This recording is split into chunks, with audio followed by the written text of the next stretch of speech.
Hey guys, welcome back to another video. It's UAP here, and today I'm joined by my good friend Purple for our weekly podcast. Hey guys, what's up? Thank you guys for tuning in for, I believe, the 6th episode of this podcast. And today, we're going to talk about the race changers that could decide the elections. This is a two-part series. Part 1 is 5 ways that Donald Trump could win the 2020 election, and then the next part will be the same for Joe Biden. So, Purple, what do you think? So yeah, this is a very interesting video. Guys, like remember, please check out both my channel and UEP's channel. If you're not yet subscribed to one of the channels, please go do so now. And yeah, so we're gonna get through, and this video is gonna be interesting because the election has come down to a point where we were at a very, very high point for Joe Biden for a long time. Now Donald Trump's starting a little bit to make his comeback. It's not complete now, but if these things happen, the things we're going to talk about, these race changers, then Donald Trump may be able to win the presidency. Yeah, so right now Joe Biden is the favorite. I'd say like 2 weeks ago he was at his ultimate peak, and he could get there again because right now he was rapidly like gaining in the polls, and Trump was losing all of his momentum that he had coming into the race. Now Trump isn't gaining momentum, but Biden is starting to peak with his poll numbers. So this is good news for Trump, but again, he still has a lot of ground to make up. So yeah, so we're gonna get started, and we're gonna ask ourselves a first question: what is a race changer, and how does it impact the current status of the election? So UAP? Yeah, so a race changer could be something like it could be a mass exodus of people from a certain party, whether that be the Bernie Bros from the Democratic Party or the moderates from the Republican Party. It could be a third party spoiler. Maybe for a Trump spoiler, could be maybe Ted Cruz jumping into the race, although it's not going to happen. And for the Democrats, maybe a Bernie jumping into the race, although very unlikely to happen. It could be anything, but something race-changing that would definitely shift the outlook of the election drastically in one candidate's favor. Yeah, so here I definitely agree with you. So a race changer is, I feel like, an event or a series of events that really damages one campaign and really helps out the other. And I mean, one race changer that we didn't mention in this video is the October surprise. So for those of you guys that don't know, every single presidential election in modern history has had an October surprise. So a couple months before the election, usually in October, there is a very big event worldwide or even domestically that really does impact and balances the election to whatever side it wants to balance that election. So, I mean, in 2016, it was the emails, I think. The emails were definitely the biggest October surprise. But then you also had other minor October surprises. But each election, it changes. So that's the thing we cannot tell, because if we could talk about it and speculate, but there's no real way to say who will the October surprise favor or disfavor. Yeah, exactly. So, Purple is right in that there probably will be an October surprise, unfortunately, and I don't like them because it kind of shifts the whole outlook of the race. And it's exciting, but also kind of nerve-wracking because it always does happen. Just every year, and even in midterms, like in 2018, starting in October, Donald Trump he rallied around the country and he talked about the caravans of undocumented immigrants coming into the United States, and it didn't pay off for him, and that's why Democrats are won key races in the South, or in Arizona, they won a big Senate race there. In Nevada, they flipped that seat, and that hurt the Republicans. But in 2016, kind of like Purple said, the then FBI director James Comey sent a letter to, I'm forgetting who it was, but it was about Hillary Clinton's emails and how they were reopening the investigation. That really hurt Hillary Clinton, and it is one of the reasons that she lost the election. And I'm going to go back to one also. In 2004, there was a video of I'm forgetting his name. I think it was Saddam Hussein, essentially talking trash about America in October of 2004. And up until then, John Kerry was leading very narrowly in the polls against George W. Bush, who was unpopular. And this kind of caused a rally like a rally around the flag effect where it benefited the incumbent because people were getting scared again, and they said, I'll stick with Bush, and that is what Bush very narrowly won that election. It came down to a couple thousand votes in Ohio, and whether and like whether provisional ballots were counted, but it happens every October, and it's definitely going to change the outlook of this race. So yeah, so there's no way to tell what will happen, but historically we know that's usually something that happens. And I mean, let's just be completely honest. This year has been like a complete October surprise. Like, I mean, these candidates, when they ran for president in the primaries, or even Donald Trump in 2016, Donald Trump didn't expect probably that he was going to run in 2020 in a public health crisis that's affecting the whole world and the economy. And the Democrats didn't think they will have to deal with that in an election, which at the end, I think this kind of helped out the Democratic Party, just because of the handling and how because here's the thing. COVID-19 is a thing that we're going to talk about this later. I think I shouldn't get into it, but it's a thing that no one knew about. So it's like an October surprise in a sense. So do you want to go on to the next topic? All right. So our first topic we're going to talk about today is voter suppression. So for you guys that don't know, voter suppression is when a governor, because usually governors and their Secretary of State are the ones that run elections in these states. So voter suppression is when the Secretary of State uses tactics. Usually it comes down to race. That it kind of decapitates some of the votes for the other party, especially usually in the South is the biggest area where we see the voter suppression. So UP? Yeah, so voter suppression, I do want to be candid about this. I believe that it is actually happening, and I'll talk about it later, but both parties do it. The Democrats do have a history of suppressing the vote in New York, even going back to the early 1900s. But they don't do it as much or as frequently as the GOP does, and I'm going to be candid about that. In the past few years, the GOP has been doing it a lot more than the Democratic Party, and if it does happen, and I hope it does not, because voter suppression is never good, but if it does happen, it will definitely benefit the GOP. Yeah, so essentially, we can see very recent examples of voter suppression. Think about Georgia's governor race. So essentially, the person that was running for governor, the Republican, was controlling his own race. So there's many key voters that said their ballots weren't counted because it was some sort of voter suppression. I mean, benefits the Republicans definitely, I would say. And because they're the ones that do it. I mean, and not to say that Democrats don't do it, because a lot of people just generalize, and I think that's bad.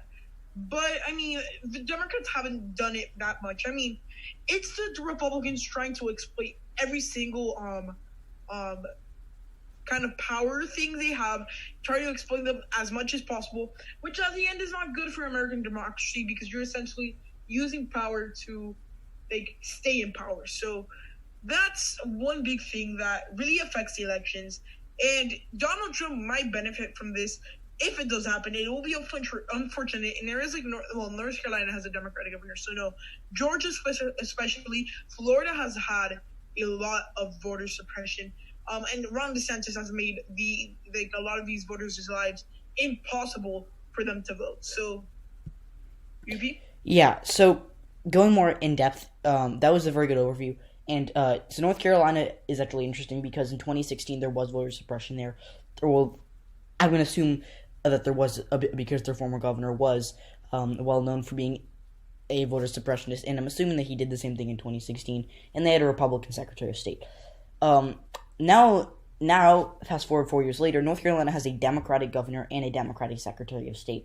But so both are up for re-election in 2020, but it's both are going to hold on because both are popular and they're the incumbents, and B, even if they somehow lose, if they're going to be still controlling this election, because this election is going to end, in November, December, not after they leave office. So North Carolina should be crossed off the list of worries for Democrats. But there are some other states to worry about voter suppression in, especially the two states the purple mentioned, Georgia and North Carolina. So in 2018, Georgia. Oh yeah. Sorry. I said. Yeah. Thank you. Yeah, So I sure. said North Carolina, but Florida is so it'll be Georgia and Florida are the big ones. So Georgia in 2018, kind of like Purple said, many people said that their ballots weren't counted. It's also worth noting that Brian Kemp, who um, he kind of like you said, he controlled his own race. He's the Secretary of State now, the governor, and he denied 50,000 people provisional ballots. And for those of you who don't know, these ballots are essentially ballots that are given if you are unsure, like if you're registered, and sometimes they count, sometimes they don't. They're kind of iffy. He also denied another 50,000 people absentee ballots. Plus, he closed many urban locations, which made the lines longer and obviously no one wants to stand in a line for 5 hours just so they can get their vote cast. And he closed these polling places in very urban regions, which are good news, which are always big centers for blue votes. So yeah, Florida. I don't know as much about the Florida voter suppression, but I do believe that Ron DeSantis actually did have some of his campaign team staff spread disinformation about poll closing times, but I'm not sure. So actually, just going in a little deeper into these states, I usually do it, and I mean, generally speaking, it's in the South because generally speaking, everywhere else, the Republican candidates or the Republican actually secretaries of state, there's like no need for them to go through and like suppress the vote. But the interesting thing about Florida, I mean, and I think. Yeah, well, I mean, all states elect through Secretary of State, if I'm correct. But I got it confused because Florida elects all of its cabinet officials. But I mean, essentially, the thing in Florida is that Ron DeSantis as governor, he's not Secretary of State or anything. He's just trying to bar the felons from voting. So he said that like he's making it a little harder for them to vote. He said that they're gonna make them pay all their court or whatever they have to pay their like fines before they can register a vote. I find that a little fair, but then also that kind of suppresses the vote as well. So, UEP? Yeah, and I don't want to talk about the felon stuff, but background quickly.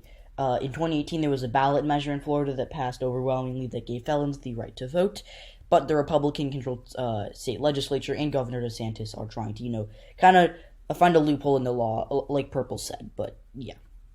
So at the end of the day, voter suppression is something that's really going to help out the Republicans. Unfortunately, I mean, not unfortunately because the Republicans like don't want them to win. Because I really don't care who wins. I mean, I would equally want both parties to win. But I mean, with the voter suppression, that's going to hurt the Democrats, especially because Joe Biden is focusing a lot of his time and money in the South. Joe Biden, instead of going heavily onto the Midwest, he's focusing a lot of his resources onto states like North Carolina and Florida, which, if voter suppression is a thing, which is most likely it will, that might hurt his chances. For sure. And so, yeah, I think we should wrap this up. But overall, something else. Hold on. Okay. I wanted to mention that there's some people that think that all 50 states would go red because of voter suppression. That theory is a little bit far-fetched. It could happen because of voter suppression, but probably do not. EP? Yeah. So yeah, I doubt that like the Democrats are not going to vote to suppress in any of their like. There's no need for the Democrats to suppress the vote in California or Washington or New York anymore. So. But they could voter suppress in more swingy regions, like Minnesota is already a very gerrymandered state in favor of the Democratic Party. They could start to suppress the vote by playing identity politics. But again, it will favor the GOP if it does happen, and it probably will, especially in Georgia for sure. Yeah, I mean, and like there's certain areas where Democrats have control, and it's going to be a swing state. Essentially, what you're seeing with the GOP, so what they're doing is they're closing or like trying to manipulate the vote in urban areas, but the Democrats are going to do is going to be the complete opposite. Rural areas, there's going to be less polls if the Democrats decide to suppress the vote. So, you want to wrap this topic up? Yeah, so basically, voter suppression in the South, especially in Georgia and Florida, will hurt the Democrats. And generally speaking, the Republicans do try to suppress the vote of black voters, because in the midterms, 91% of black voters went for the Democrats. So black voters do. So if you're black, more often than not, you're going to be voting Democrat. So overall, it could happen. It probably will, and it'll hurt the Democrats. Okay, so this was voter suppression, and we're going to go on to our next topic, which is the Bernie Bros. So, UEP, do you want to get started on this one? Okay, so I think that this one is a little bit more far-fetched than our other one. It still could happen, but basically, here's the worst-case scenario for Joe Biden in his Democrats. The Bernie Bros, most of them are going to vote for Joe. Some of them are going to be like, I don't like Joe, but I'm going to vote for him because basically a Bernie Bro staying home is a vote for Donald Trump. And I'll be candid about that. So most of the Bernie Bros are going to go for Joe Biden. But there are a lot of them who are, salty that Bernie lost, or that really just strongly disagree with Joe Biden on many fundamentals, and who just cannot see themselves voting for Biden. So some of them are going to vote third party. Some are going to stay home. And actually, in 2016, I believe 12% of Bernie Bros went for Hillary Clinton, or went for Donald Trump, my bad. So that's a big number, and I don't think we're going to see that again, because Joe Biden and Bernie Sanders actually had a pretty good relationship, whereas Hillary and Bernie were a little bit, not as nice to each other as Joe and Bernie were. So it'll probably be something like, 5% of the Bernie Bro vote is going to go to Trump, or maybe a little less. But the worst case scenario is, Biden gets like only 60% of the Bernie Bro vote, and then most of them stay home, and then the rest stay home, vote third party, and a few vote for Trump.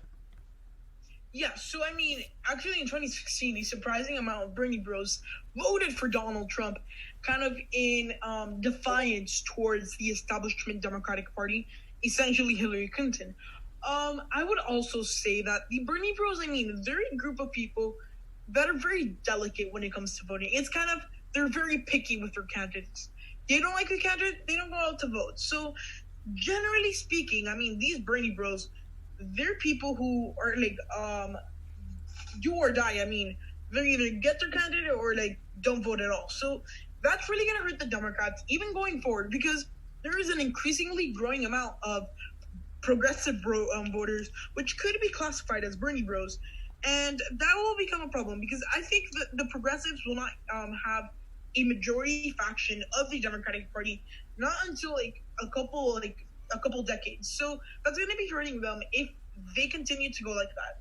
Will that essentially happen? Maybe not, but things can definitely change. And I think Bernie Sanders, he is a very big politician. He's probably the most influential politician in the U.S. right now. Probably him for the Democratic Party and Donald Trump for the Republicans. So, yeah. Yeah, Bernie, he endorsed Joe Biden, and it is, everyone knows that the majority the majority of the Bernie Bros are going to go for Joe Biden. But some of them are going to stay home, kind of like Purple said. It's do or die, or they either go out in big numbers to vote for a progressive, or they stay home and hope to make, try to make a point. But I want to vote for a progressive, not a more establishment moderate. And I think that most of these Bernie Bros, some of them are going to vote for Joe Biden because they like him, but most of them who are going to end up voting for him are going to do it against Trump. And, yeah.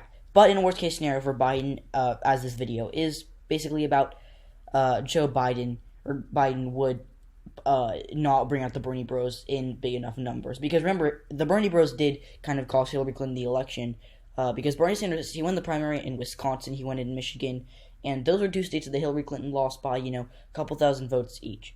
So, yeah, and if only, a couple thousand more Bernie Bros had come out for Clinton in those two states, they would have both gone blue, and Hillary Clinton, she would have won the Rust Belt with them. So, yeah, they have a big impact on the election, but it'll probably be better than Clinton for sure, but Biden still does need to improve vastly, or do a lot better with them than Hillary did, a lot better.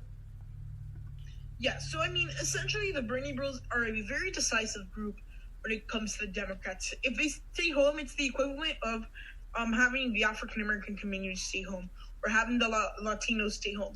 So, I mean, getting out the Bernie bro is going to be enough of a challenge.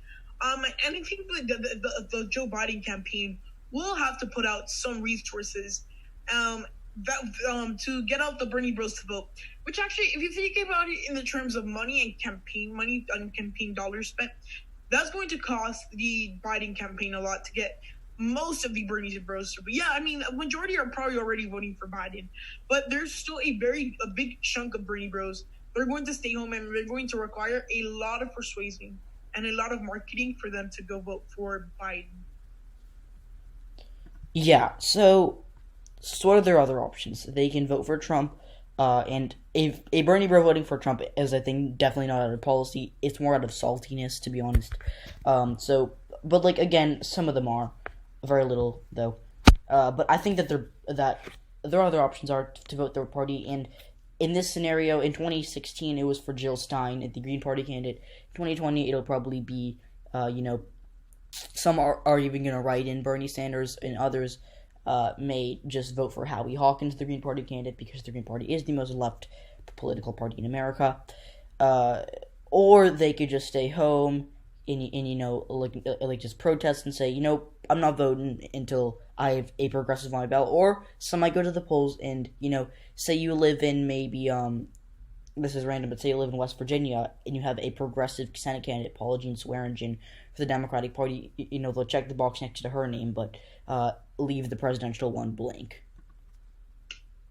Yes, I mean, the interesting thing here is that there's no major third party candidates. I mean, in 2016, third party candidates were one of the most, they got a lot more media coverage and they were a lot more talked about.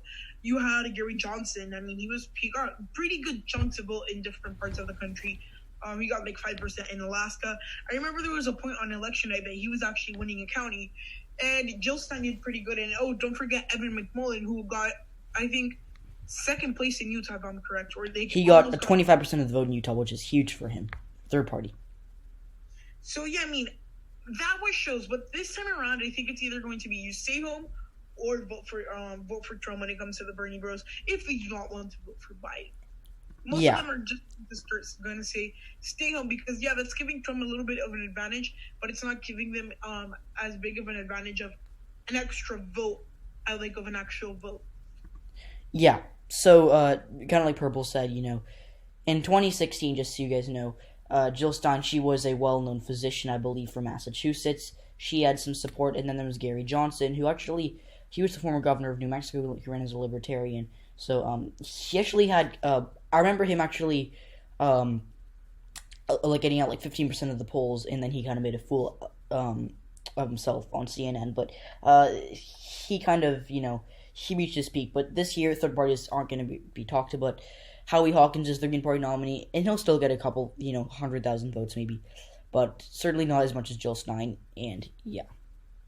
Yeah, so, I mean, this election is going to be very interesting when it comes to Bernie bros, because they're a decisive group for the Democratic Party.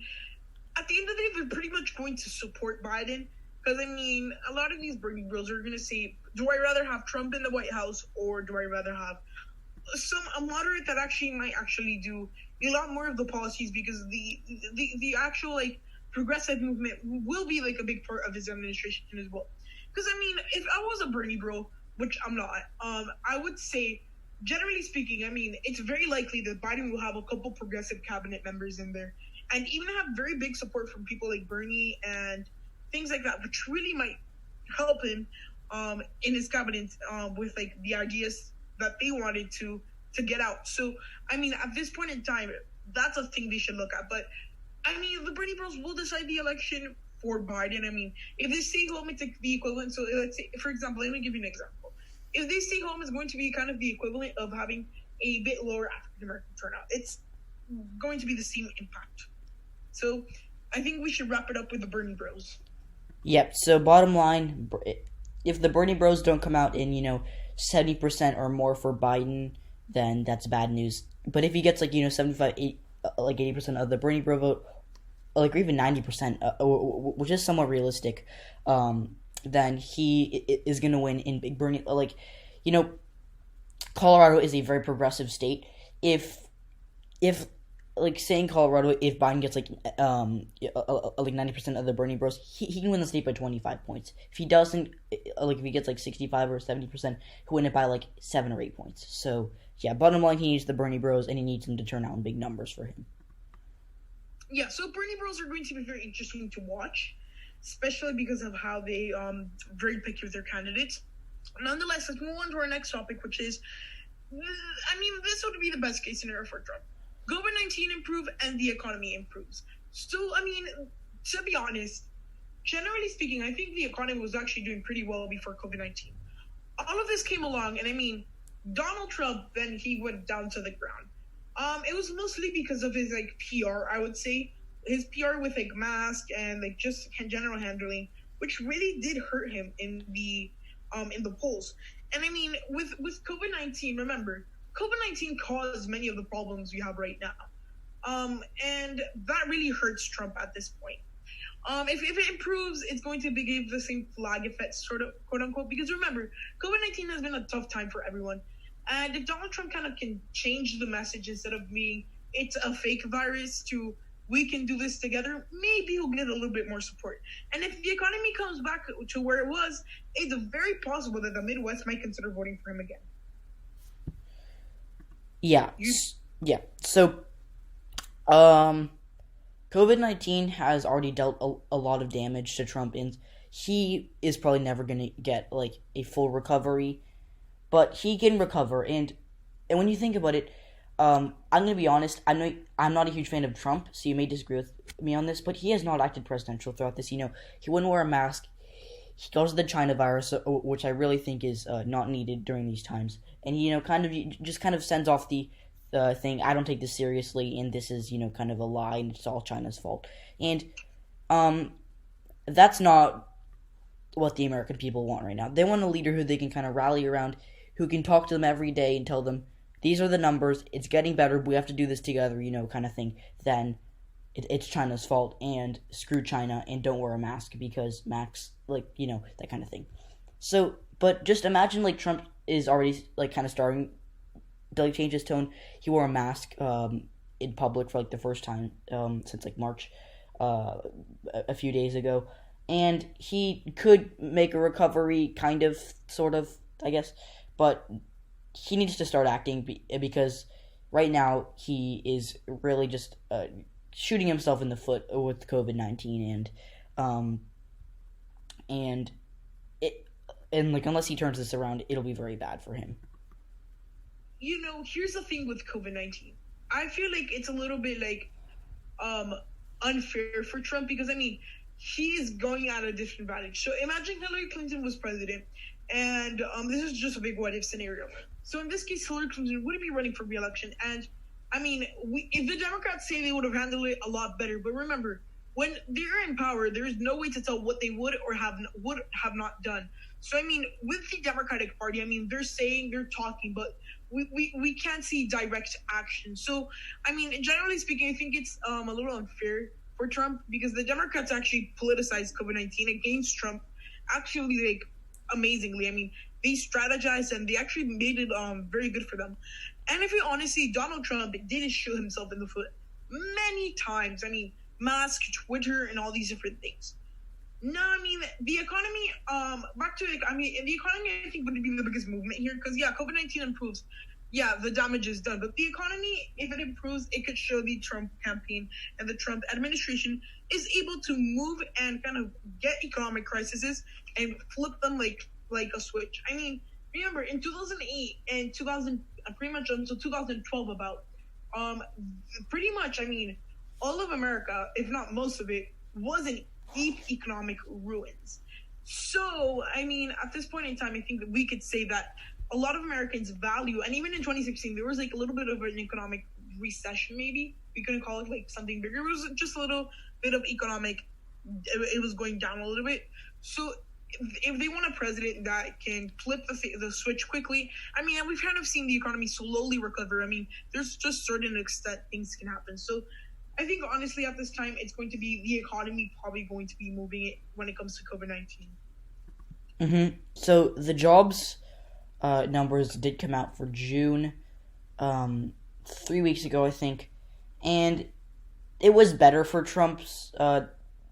for the Trump campaign. It wasn't great, like obviously still tens of millions unemployed, but it is slowly getting better, but I think not fast enough. However, going back to the best case scenario effect for Trump, best case scenario, he improves and gets it back to like a little bit worse than it was back in January, but still like comparable. Whereas now it's like 10 times worse than it was in January. So he has to do that. Second, I was kind of saying this. He has to act more presidential, and if he does that, it'll look very good because, like, just think about it.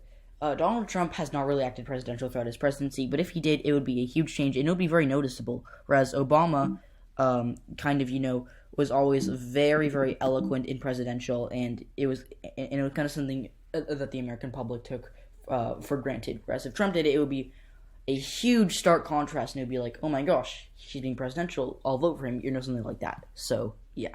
Yeah, but then also you have to compare the facts that Donald Trump did not run as the presidential candidate. He didn't. As the outsider candidate. So that's a thing to consider also. I mean, his campaign was pretty much based off him being an outsider. So, I mean, the fact of presidential, yeah, it definitely would help, but maybe like the same effect for Trump that he could get in the Midwest for being a little bit less presidential, it would go away. So maybe it's a strategy. I don't know, but I think honestly, compared to past presidents, I mean, he's pretty unpopular. But I mean, also I think unpopularity is something that, like, people say Trump is like completely super unpopular. But I mean, most presidents are in the mid to low 40s throughout their presidency. So I mean, that's where Trump has been. He's gone down and he's been up to 50%. So I think saying that he's unpopular, yeah, maybe he's a couple points unpopular, maybe 1 or 2 points. But I think it's nothing super major that he's like so unpopular compared to what Obama. Obama was like only approved by 45%, something like that. And where's Trump? His average was 48%, and Trump's is like 41%. So there is a difference, but you are right that neither was like insanely popular.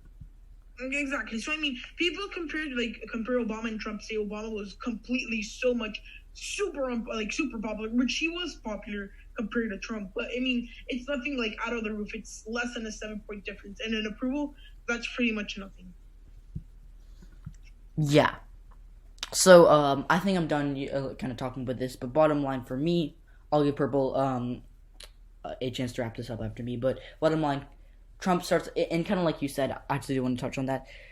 I think for campaigning, no one wants to even Hillary Clinton said she wasn't an insider, but we all knew that wasn't true. For campaigning, people want to look like an outsider, but when you're a president, you have to, like, in these times of crisis, you have to act presidential. So I think that he does have to act presidential in that regard. And for the economy, he just has to do what he was doing before coronavirus hit, and before and like when they were having 5% unemployment compared to what it is now.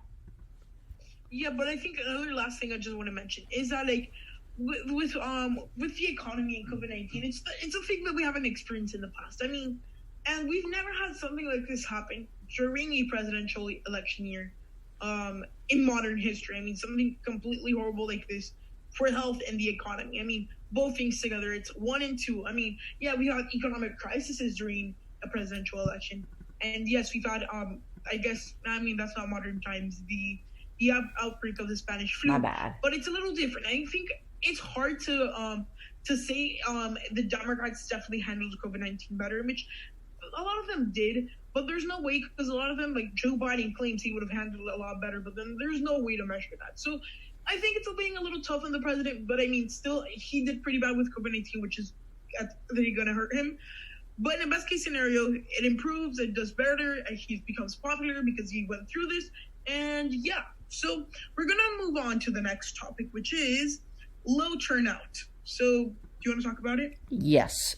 So low turnout is kind of like, it's not good for the country. I like high turnout because, it means that more Americans get their voice heard, which is good. So register to vote, go vote, get your voice heard, vote on every single ballot measure you can find, vote on every single, vote in your House district, vote in your Senate race if you have one, vote in your governor's race if you have one, vote for president, vote, and I don't care who you support, get your voice heard.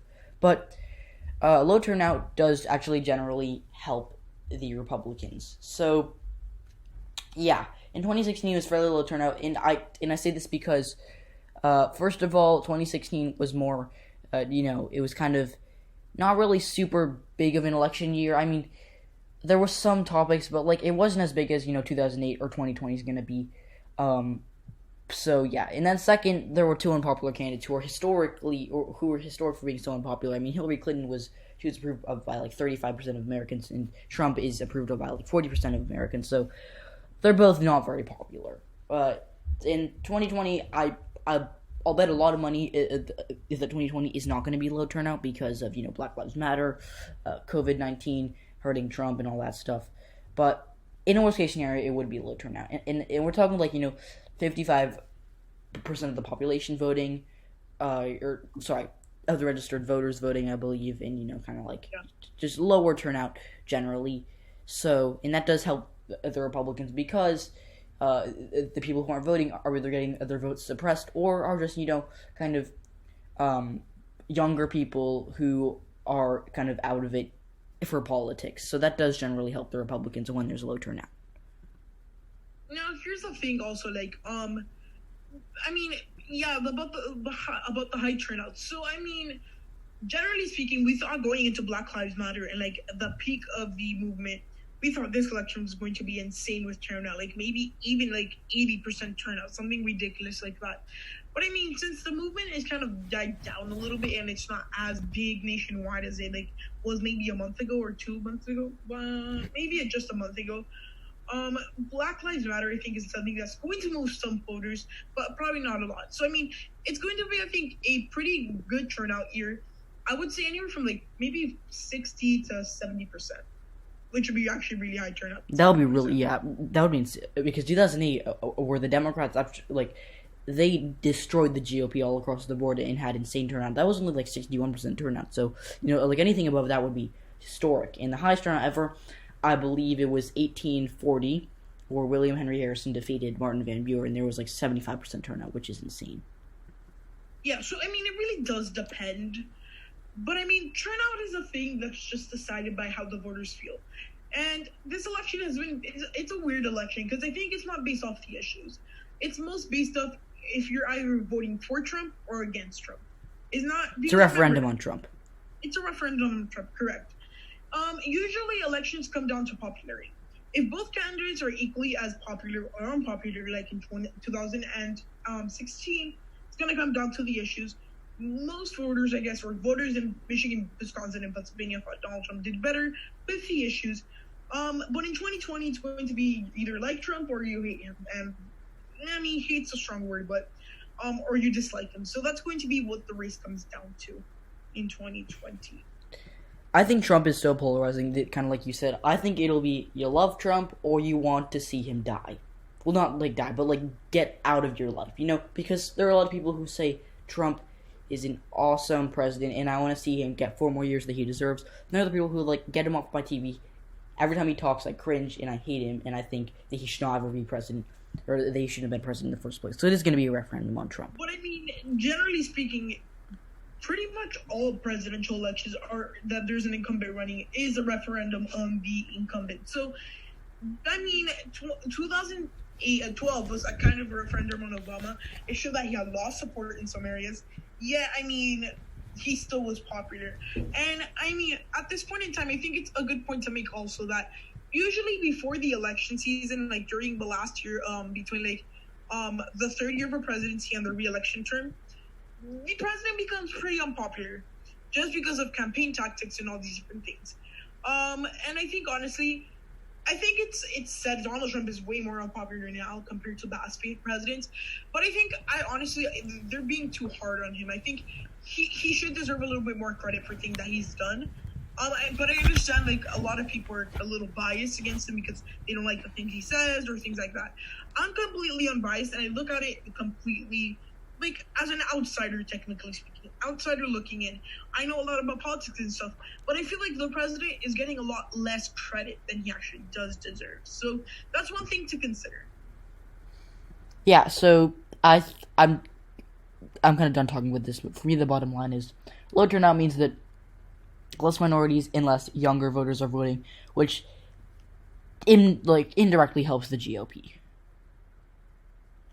Okay, so our last thing is going to be the third-party spoilers. So 2016 was pretty much also a pretty considerable third-party spoiler year. It wasn't as big, but I mean, I think the biggest third-party spoiler years in history have definitely been, I would say, in part 1992, because it was kind of a Cape Clinton presidency. And believe it or not, 2000 was a third-party spoiler just because of the ballot design in the state of Florida, which ended up giving a random, I think it was Buchanan, very not known politician, a bunch of votes where people wanted to actually vote for Al Gore. So third-party spoilers historically have happened, and it could happen again this year, but it's very unlikely considering that we're so far closer to the election and no one has kind of ran that's pretty notable. So let's look at history, and like you said, 1992 and 2000. I'm trying to think of other instances. Oh, okay. So, so I'm going to talk about a way back 1844. I believe that was the election of James K. Polk, was a Democrat against Henry Clay, the Whig. So just so you guys know, quick history, back in the 1840s, the Democrats were actually the far-right party, and the Whigs were the far-left party. Now that's kind of changed, where the Republicans are the right party and the Democrats are the left party. But basically, in 1844, Henry Clay, who was the Whig nominee, he ran on a platform of kind of containing slavery and slowly removing it from American life. There was a third-party spoiler called James G. Birney who ran a complete anti-slavery campaign and tipped, and then he got, I think, 40,000 votes in New York. Clay lost the state by only a couple thousand. And most of those voters, if not all of them, if Birney had not been in the race, would have voted for Henry Clay. So that's old history for you guys. In 1992, it helped the Democrats this time. Bill Clinton against George H.W. Bush. And Ross Perot was the third-party candidate. Ross Perot was, somewhat conservative, but also had some liberal views. But he drew mostly moderate establishment conservatives to his base. Some moderate Democrats, but it was mostly, right-of-center type voters. And that ended up giving the election to Bill Clinton. And Perot didn't get any electoral votes, but he did get 20% of the popular vote. Now, lastly, in the election of 2000, Al Gore, he should have won Florida, but what happened was, kind of like you said, ballot design, and also Ralph Nader, he was the Green Party candidate, and for those of you who don't know, Al Gore is probably the biggest climate change advocate against it, I guess, to ever run for president. Sorry, I phrased that poorly. He was the first person to really talk about climate change and its possible effects on humanity to run for president. And Nader was the Green Party nominee, and guess what? Nader took away votes from Gore in Florida, and there were some studies like even 10 years after the election that shown that a huge majority of the Nader voters would have gone to Gore, thus giving Gore the election. So in 2016, we kind of saw that with Gary Johnson taking away some votes from Donald Trump in New Mexico, Jill Stein taking away some votes from Hillary Clinton in the Rust Belt, but I don't think we're going to see it this year. However, there are some, I've been talking for a while, so I'm going to turn it over to Purple in 1 second, but in April, at the end of April, Justin Amash, he launched a run for president. He was actually, he was going to run as a libertarian, but he was going to take away more votes from Biden because he was going to take away moderates who are voting anti-Trump. Amash, he actually dropped out of the race like a week after declaring, but that was the closest we got this year. Yeah, so Justin Amash was he was going to be a spoiler for pretty much, I think, Biden, actually, in the state of Wisconsin. That's his home state, if I'm correct. Michigan, right. It's one of the Rust Belt states. And he is a third party. He's a congressman. And, that would have hurt Joe Biden because of the moderate vote. Third party spoiler, not likely, I think. If it happens, it happens, and it's probably going to hurt Joe Biden if Bernie or another Democrat runs. Or even if a Mitt Romney runs, I think it could hurt both parties, and it would put the election in play for both parties, because Mitt Romney would take moderate Democrats and moderate Republicans. So maybe he could actually win by the... But, that's not the point. So third-party spoiler, very unlikely, and historically they've happened, but not that much. So I think this is what I'm going to end it here for this topic. And you, do you have anything else to say? Okay, so bottom line is it's unlikely in most states of the like no one else can be on the ballot at this point, but so we haven't talked about Kanye West, but Kanye, he's on the ballot in 2 states, and he's not even gonna, like, I'll be surprised if he gets 500 votes. He's not even gonna take it seriously, and he won't campaign, he won't do anything. So Kanye is not a spoiler for anyone, but basically, bottom line, it's probably not gonna happen. The worst case scenario for Biden would be Bernie jumps into the race, takes away most of the Bernie bros, and basically spoils the election, and it kind of results in Trump getting like half the popular vote, and then Bernie and Biden splitting the rest. Or well, actually, like Bernie would probably get like 20% to Biden's 30%, but still very bad news for the Democrats. So yeah, not gonna happen, but that's the worst case scenario for Biden. So yeah, I mean, this is very unlikely, and I think this is probably the least likely. So which one would you say out of the ones we talked about, which is the most likely and which is the most unlikely? I think this is the most unlikely, and then I would either say that I think COVID-19 economy improvement is somewhat likely compared to also what was the first one we talked about? Voter suppression. Voter suppression. So those two are the most likely to help Trump. Third-party spoiler the least. I would say, yeah, this one is definitely unlikely, but like, I just kind of threw it in here because, it's always, kind of like, it'll just be interesting to like talk about, kick around for a few minutes. But the most likely is definitely voter suppression because it has happened historically, even in midterms. It's probably going to happen this year, and then a close second is probably economic recovery. Mm-hmm. So I think that's probably a good thing for Donald Trump. He's on the road to economic recovery. Nothing is set and done yet. So, so this was a very interesting video, and I want to thank all of you for watching. So we talked about the importance of, the importance of these different issues and how they actually might impact the election by more than people may think. At this point in time, Trump is very far behind. Far behind by a little bit, I guess. Not far behind, I kind of exaggerated that. But he is behind. And these issues might put him over the top. I think, honestly, Donald Trump is going to have... So one of the things we mentioned is this is going to have to happen. And, yeah, so, guys, I want to thank all of you for watching.